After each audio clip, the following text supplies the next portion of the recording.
Hell is a forest deep and dark. Its earth is cold, its trees are stark.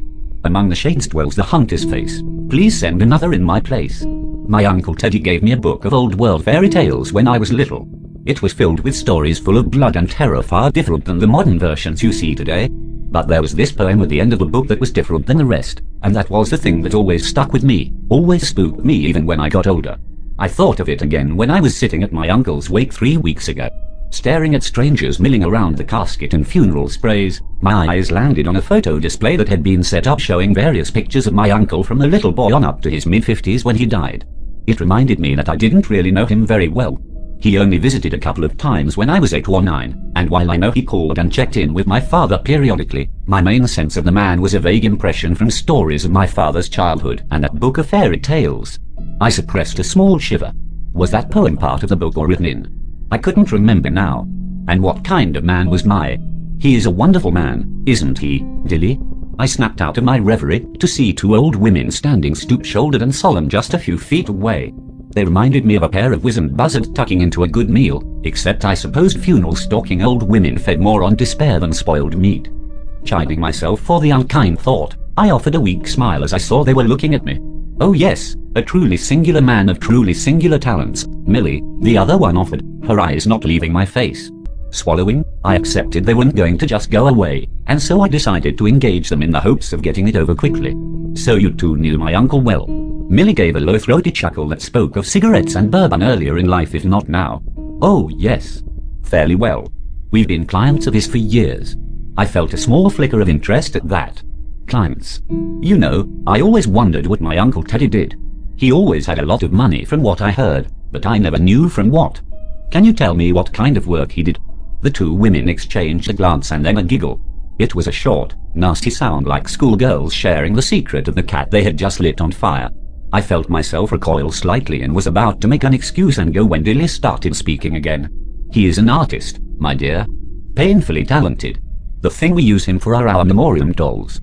I have one made every year. She said this last with some amount of pride or boasting in her voice, but I had no idea what she was talking about. Whatever it was, it clearly rankled Millie, whose mouth drew down into a sullen frown. Not everyone got all of their fathers' and husbands' fortunes, Dilly. And besides, Theodore always said that once every 5 years was quite sufficient. Dilly sniffed, her painted-on eyebrows arching slightly. Well, time will tell, I suppose.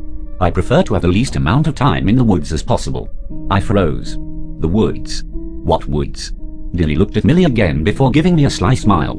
Oh, nothing for a sweet, young girl like you to worry about, I'm sure. Millie leaned forward and touched my forearm, sending a crawl of flesh up to my neck as I stepped back. We just wanted to come by and tell you what a remarkable man your uncle is. Good to meet you. And then the pair were gone back into the crowd. Is, not was. She kept saying is. It could have been a simple mistake, of course, but it didn't feel like that. Not from those 2 at least, and not over and over. As I looked around, I realized I was getting a similar, unsettling vibe from many of the people that were there. A lot of them were older, and almost all of them were wealthy looking. But that wasn't what bothered me. They all seemed to know each other, and they all kept looking at me. I hadn't noticed earlier, but now I could see the furtive glances, the shared looks, the sense that everyone else in the room was in on some joke that I didn't even know had been told. I wanted to pay my respects to my uncle, and I was the only family member left to do it, but fuck this. I left the funeral home and got in my rental car. It was too late to get a flight that night, but my plan was to be gone by the next morning. I woke up slapping at my phone, momentarily disoriented by the strange surroundings of my hotel room. At first I thought it was my alarm, but then I realized it was a phone call. I didn't recognize the number and almost didn't answer at all, but when I did I heard the rolling southern accent of an older man. He identified himself as Herschel Myers, my uncle's attorney. He needed to meet with me before I left town on matters dealing with my uncle's estate. On the drive to the lawyer's office, I admit to feeling some level of excitement that I might be about to get a large random inheritance from the cliché rich dead uncle I barely knew. I didn't know Teddy well enough to feel guilty for not mourning him more, and I could certainly use the money. But sitting across the desk from Myers, I felt a growing unease. It sounded stupid even as I thought it, but he somehow reminded me of those creepy old women from the night before. He was talking to me with an oily cheerfulness, his ruddy cheeks perched above swaying jowls that hung like meat in a butcher shop window. He was making small talk at first, talking about how great a man my uncle is again, not was, and how he had counted Uncle Teddy as a dear friend for decades. Blah, blah, Mr. Creepy. Show me the money so I can go take a shower. And there was money to be had, with certain conditions. If I followed those conditions perfectly, I would receive a cashier's check for 500,000.00. As it fell under inheritance, there weren't even any taxes to be paid on it. I asked what I had to do and how fast I could do it, and Mr. Creepy grinned. I like your spunk, girl. You remind me of Theodore more than a little. He stood up and went to a large table against one wall of the sprawling office. Picking up a polished wooden box from the table, he brought it over to sit before me on the desk. The wood was of a deep grey with whirls of wood grain tracing their way around a large silver lock that secured the front of the box. Myers handed me a small envelope and I could feel the heft of one or more small keys inside. It works like this.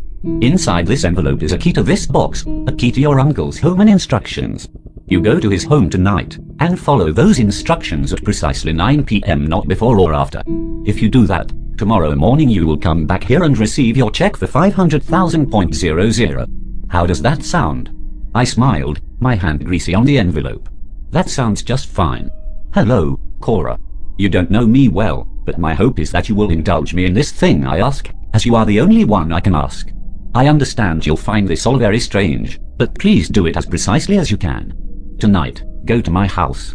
You will find a door on the right side of the front hall that leads to a large empty room with a pattern in the marble of the floor. You will find a small table in the corner containing 12 small branches, a small bottle of lighter fluid, a knife and a box of matches. Arrange the branches where 2 points side by side in each of the 4 cardinal directions, north, south, east and west. For guidance, the fireplace in the room is precisely north. Set the other 4 branches between the outer edge of the cardinal branches so that each branch connects 2 sets of 2. Set the doll you find in the box in the middle of the branches. Take the knife and prick your finger. Press the blood to the doll's face. A drop or 2 will do fine. Douse the doll in the branches in lighter fluid and light it with a match. After it is burning, leave the house immediately and return to Mr. Ma's office the following morning for your reward. Thank you for helping me, Cora. I wish we had been closer. Perhaps someday we will be. The box did contain a doll, though it wasn't like anything I had ever seen before. It was a remarkable likeness of my Uncle Teddy, with a face carved out of ivory and a body made from the same strange grey wood as the box that held it. In the middle of the thing's chest was a small compartment made of smoked glass about the size of a dime. I saw no way to open the glass, but inside it I could see what looked like a small tuft of hair. For the 10th time since opening the box, I debated just leaving. My uncle's house was very nice, and the room where I was supposed to burn the doll was actually kind of beautiful, but the idea of doing some bizarre ritual with the weird doll was sending up all kinds of warning signals. I had gotten to the house a bit early and checked it out, and as far as I could tell, no one else was there and there were no signs of cameras. How would the lawyer even know if I did the dumb ritual? Still, did I really want to risk 500,000.00? And it's not like I'm superstitious. So what if my rich uncle was eccentric? If his dying wish was to have his creepy effigy burned, who was it hurting? Fuck it. It was 8:58, and I was behind schedule. The branches were easy, but the blood was a bit harder. I'm a little squeamish, particularly when it comes to intentionally cutting myself. But I got it done. The tip of the knife was sharp, so a quick poke of my thumb and a thick bead of dark blood welled up almost instantly. Pressing my thumb to the face of the doll, I thought I felt it give under the light pressure I applied, almost as though its surface was made of thin rubber instead of carved ivory. I pulled my finger away quickly and saw the smear of blood on the creamy surface of Teddy's face, but then it was gone. It had been absorbed into the doll, which seemed several pounds heavier now. I had to grab it with my bloody hand to keep hold of it, and after fumbling for a moment I sat it down in the middle of the branches I had arranged. Lighter fluid. Fire. Doll in flames. And I was going to leave. I should have left. My job was done, and the instructions said for me to leave the house as soon as I got done setting the fire. But I didn't. At first I told myself I was making sure that the fire didn't go out too quickly. That I was ensuring that it was a job completed and well done. But that wasn't the real reason, or at least not the most compelling one. I wanted to stay in case something actually happened. The doll burned slowly at first, but after a couple of minutes the wood of its body began to glow orange with the heat of the flames. The smoke coming up from the doll was a strange green and seemed thicker than it should have been, almost like a liquid being poured up into the ceiling. Then there was a cracking sound and a flash of light. The doll was gone and my uncle was sitting there, naked and bleeding from a claw wound across his chest. He looked around the room, his expression blossoming with relief as he took it in. Shifting to the balls of his feet, he looked at his left hand, which appeared to be full of some kind of black, wiry hair. Then he looked back up, directly at me. "Hi there, Cora. You were supposed to already be gone. I swallowed and took a step back. Sorry. I can go now.